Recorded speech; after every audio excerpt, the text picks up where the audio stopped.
여러분, 인생을 살다가 힘겨운 일을 겪으면서, 손도 뒤에가 안 되는 일을 겪으면서 너무 삶이 힘겹고, 내가 예수님 안 믿겠다는 소리를 못하겠지만 도대체 믿는 게 무슨 의미인지를 모르겠다라는 그런 자괴감이나 고뇌하는 생각이 들 때 꼭 생각하십시오. 하나님은 전지전능하신 분이세요. 하나님은 전지전능하신 분입니다. 그분이 하시는 일은 언제나 옳습니다. 아멘입니까? 만약에 하나님이 옳지 않다고 생각되는 일이 여러분의 삶 가운데 펼쳐지면 그거를 묵상하지 마시고 하나님이 전지전능하시다는 그 사실로 다시금 돌아가서 그렇다면 그분이 하시는 일은 옳다라는 사실을 믿음으로 받아들이게 되시기를 바랍니다. 복음을 위해서, 영혼을 위해서 살다가 잠을 많이 못 자면 몸에 이상이 올까요? 안 올까요? 올까요? 안 올까요? 저도 예전에는 안 오는 줄 알았습니다. 하나님 지켜주겠지. 하나님 책임져 주겠지. 그런데요, 몸은 혹사하면 반드시 병이 납니다. 그래야 죽잖아. 우리 다 죽어야 되는데. 육체를 가지고 사는 동안은 우리 몸은 혹사를 하면 이상이 옵니다. 네, 밤낮 없이 영혼을 위해서 막 살아가는 분들 계시는데요. 관리해야 됩니다. 면역이 떨어졌대요. 간 수치가 높답니다. 물론 특별한 경우에 하나님께서 그 육체를 붙들어주는 경우도 있지만 그게 보편적인 것은 아니에요. 병 납니다. 바울의 동역자 드로비모 병 들었어요. 바울의 동역자 에바브로디도 죽을 병 걸렸습니다. 하나님이 긍휼히 여기셔서 살려줬다 그랬어요. 그러니까 내가 주님 위해서 이렇게 열심히 하는데 왜 몸이 병드냐? 아니, 몸은 혹사하면 원래 병드는 게 정상이라니까요. 이상하게 생각하지 마세요. 네. 아프면 기도하시든지 병원에 가시든지 가세요. 목사가 아프면 영빨이 떨어진 겁니까? 그렇지 않습니다, 여러분. 네. 무리하면 병이 나는 게 정상입니다. 정상이에요.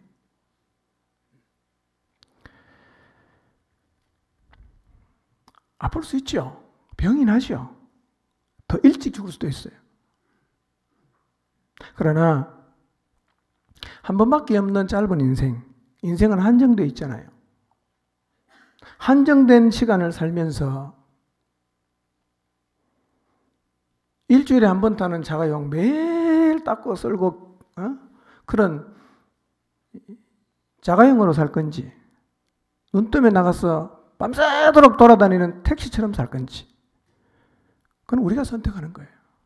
본인이 선택하는 겁니다. 나 그렇게 살기 싫다. 그럼 안 사는 거죠. 나 영혼을 위해 살고 뭐 나 다 필요 없다. 나는 내 육체가 제일 중요하다. 나는 10시 되면 무조건 집에 가야 되고 하루에 8시간 이상 자야 되고 나는 뭐 하나님의 뭐가 나 필요 없다. 내 몸이 최고다. 그럼 그렇게 사는 거예요. 네. 동의한다는 거예요, 지금.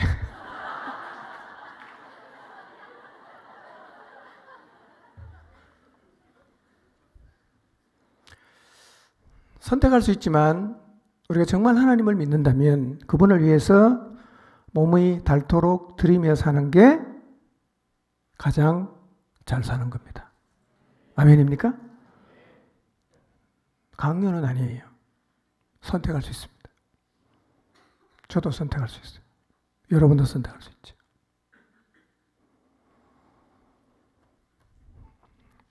우리가 주님을 섬기면서 재물을 주님에게 드리고 영혼을 위해서 다 사용했어요. 그럼 통장에 잔고가 있습니까? 없습니까? 자, 예수님이 잘 믿는 사람의 통장에 잔고가 없을 수 있나요? 없나요? 아니, 쓰면 없지, 쓰면 어떻게 없지. 당연히 없는 거죠. 요즘은 그래도 마이너스 통장에서 얼마나 좋은지 몰라요. 그러니까 주님을 위해서 하나님이 내게 주신 재물을 내가 다 썼어요. 그럼 통장에 잔고 없다. 그거 당연한 거지, 그게. 당연한 거예요. 하나님이 나를 복을 안 줬다 그런 소리 하지 마세요. 쓰면 원래 없는 게 정상입니다. 물론 하나님께서 우리의 삶 전부를 보시고 때로는 채워주기도 하고 쓸 거는 하나님이 주겠다고 약속했으니까 주시겠죠. 그러나 여러분 주님을 위해서 영혼을 위해서 돈을 다 썼어요. 드리고 밥 사주고 섬기고 다 썼어요. 통장에 잔고가 없다. 뭐 없구나 그냥 넘어가세요. 시집갈 사람 돈 좀 모아서 시집도 가셔야 됩니다. 네. 가끔씩 제가 되게 부자인 줄 아는 사람이 있어요. 이 교회가 다 제 거라고 생각하는 새로 나오신 분들이 가끔씩 있어요. 예, 참 제가.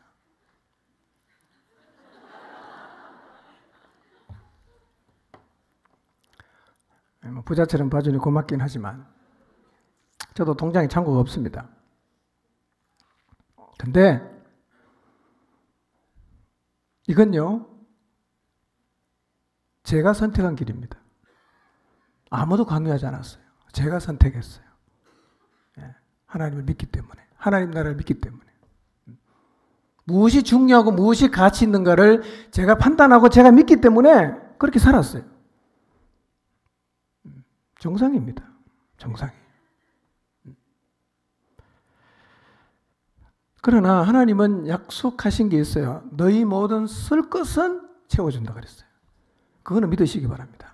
여러분이 주님을 위해서 재물을 다 써도 하나님이 여러분이 이 땅에 사는 동안 쓸 것은 사실은 채워줍니다. 사실 우리가 없다고 하는 것은 욕심이지요. 제가 언젠가 말씀드렸잖아. 우리나라는 세계 전체 평균을 놓고 보면 5% 안에 다 들어갑니다. 우리는 절대로 못 살지 않습니다. 상대적으로 못 산다고 느낄 뿐입니다. 먹는 거 걱정하십니까? 그런 사람 아무도 없죠? 입는 거 걱정하십니까? 없잖아. 어디에 살 거 걱정하십니까? 없잖아. 의식주 다 있잖아. 우리가 없다는 건 뭡니까? 재산이 없으면 없다 그러죠. 예, 우리는 사실 없는 게 아니에요. 잘 살고 있습니다. 예. 그래서 여러분 하나님의 사랑, 하나님의 전지하심, 하나님의 전능하심을 정말 믿는다면 여러분의 삶을 통째로 다 받아들이시기를 바랍니다. 하나님이 여러분의 인생을 통해서 능력을 베푸실 때만 감사하고 고난의 자리에 서면 하나님 따라갈까 말까 고뇌하지 마시고 삶을 통째로 다 받아들여야 됩니다. 이 믿음을 가지고 힘 빠진 무릎을 다시 일으켜 세우게 되시기를 바랍니다. 그리고 여러분의 걸어가는 걸음이 흔들리지 않도록 곧은 길도 만드시기를 바랍니다. 인생길 가운데 시련과 박해와 이해하지 않는 일이 생겨도 흔들리지 않을 수 있는 하나님이 준비하신 그 영원한 본향이 여러분 모두의 인생의 목표가 되게 하시기를 바랍니다. 그러면 흔들림 없이 구름같이 둘러싼 허다한 정인들처럼 믿음의 길을 걸어갈 수가 있습니다. 세 가지 조심하라 그랬죠. 신앙의 길을 가는 동안 빠지기 쉬운 함정. 어쩌면 우리 모두가 여기 한 번씩 들어갔다 나갔다 했을 수 있습니다. 세 가지 말씀드렸어요. 첫째 뭐지요? 하나님의 은혜가 필요 없어 하는 자리에 절대로 서면 안 돼요. 하나님의 은혜가 필요 없어지는 자리. 여러분 하나님의 은혜를 절대로 별것 아닌 것처럼 생각하세요. 만약에 여러분이 하나님의 은혜가 별것 아니라고 생각한다면 지금 여러분의 믿음을 잃어버렸다고 봐야 됩니다. 잃어버렸다고 봐야 됩니다. 내가 이런 자리에 서는 것을 두려워하시고 삶이 힘겨워지고 질문이 생기고 고뇌가 생길 때마다 내가 지금 하나님의 은혜를 필요 없어 하지는 않는지를 돌아보시기를 바랍니다. 필요 없으면 안 나가게 돼요. 안 나가게 된단 말이에요. 이게 악순환이에요. 하나님이 늘 필요해야 됩니다. 늘 나가야 돼요.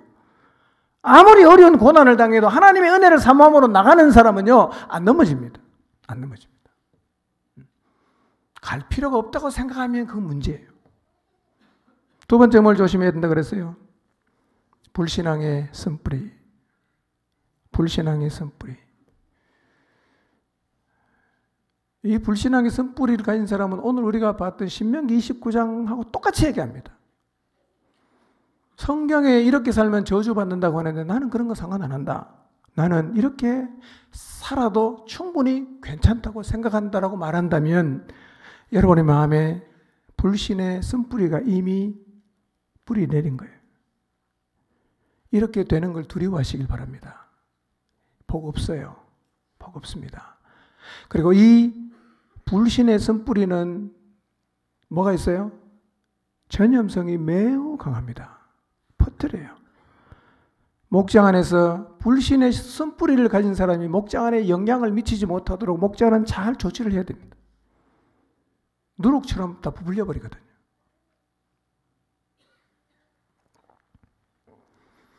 그리고 혹시 여러분의 마음에 불신의 쓴뿌리가 내리면 그때 꼭 이걸 기억하십시오.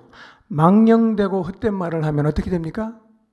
하나님에게서 점점 멀어져 간다는 사실을 기억하시고 불신의 뿌리가 쓴뿌리가 여러분의 마음에 내리더라도 입에다가 뭘 물려라고요?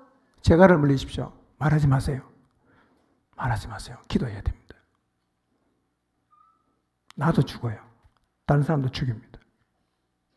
네. 여러분 절대로 교회 공동체 안에서 신앙의 좋은 습관을 가진 사람 만나서 좋은 습관을 버리게 만드는 불신의 쓴뿌리를 가진 사람으로는 살지 마시기를 바랍니다. 그런 사람이 되는 거 진짜 두려워해야 됩니다. 나 평생 그런 사람은 안 돼야지. 나 평생 그 자리는 안 서야지. 다짐하고 기도하고 다짐해야 됩니다. 마지막 세 번째 뭐가 주의해야 됩니까? 에서처럼 음식 한 그릇에 하늘의 복을 내팽개쳤던 망령된 사람, 속된 사람이 되지 않도록 주의하십시오. 우리도 사실 그런 일 많이 해요.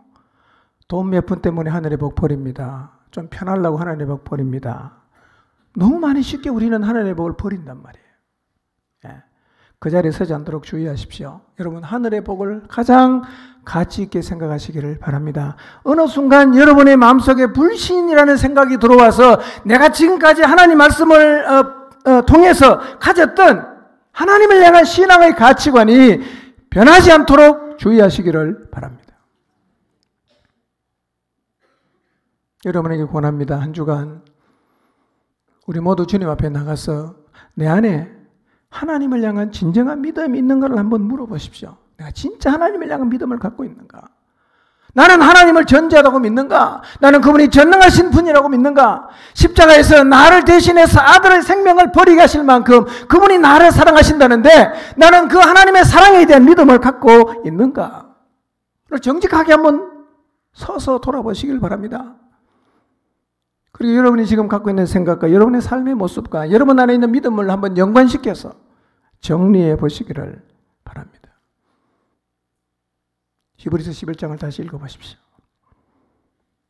믿음으로 사는 것이 옳다고 증언해주는 구름같이 둘러싼 허다한 증인들. 아, 이게 맞구나. 이렇게 살아야 되겠구나. 다시 믿음의 자리로 나가셔서 힘 빠진 무릎을 일으켜 세우는 은혜가 여러분 모두에게 있기를 주님의 이름으로 축원합니다. 기도하겠습니다.